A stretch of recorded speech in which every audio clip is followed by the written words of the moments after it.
जिसका मुकुट था, गंगा जिसके चरण पखारती थी, उस भारत की बात हम कर रहे हैं। उस भारत में, उस कश्मीर में आज लोग हमें गालियां दे रहे हैं।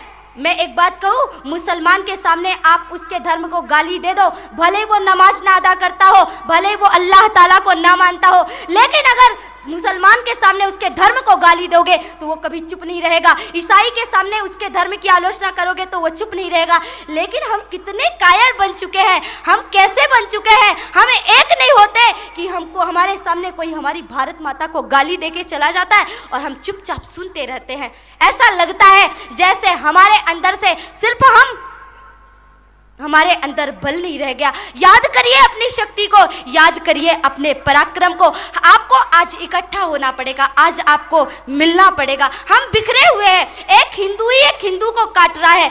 आज आतंकवादी हमले हो रहे हैं, किसके कारण? मुसलमान, ईसाई, मैं किसी का नाम नहीं लेना चाहती, आप सब जानते हैं कि इन आतंकवादी हमलों के पीछे कौन है। लेकिन इस आतंकवादी हमले के पीछे हिंदू भी है, क्योंकि एक लकड़ी को लोहे की कुल्हाड़ी कभी काट नहीं सकती। कुल्हाड़ी में लकड़ी का हत्था ना होता तो लकड़ी के कटने का रास्ता ना होता। लकड़ी को लकड़ी ही काटती है, कभी लोहे की कुल्हाड़ी नहीं काटती। हम एक हिंदू ही काट रहा है।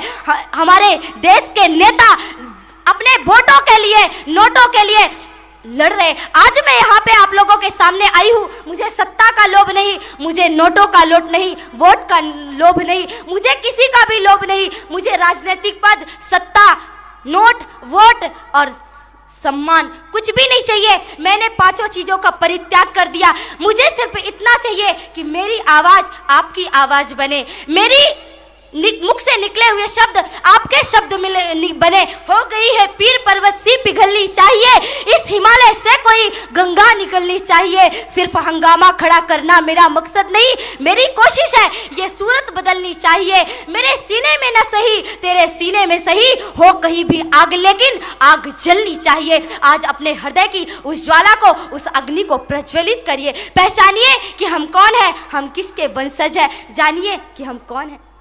हमें एकत्रित होना पड़ेगा, संगठित होना पड़ेगा। विद्यालय, महाविद्यालय, विश्वविद्यालय बन जाते हैं। सैनिक जब संगठित होते हैं तो एक सुरक्षा बल बन जाता है। प्रांत जब एकत्रित होते हैं तो एक अच्छा, हमारा एक पड़ोसी भूख से मर रहा है और उसको 50 रुपए की पैरासीटामोल की टेबलेट किसी मिशनरियों ने दे दी, एक मुट्ठी चावल फेंक दिया, वो राइस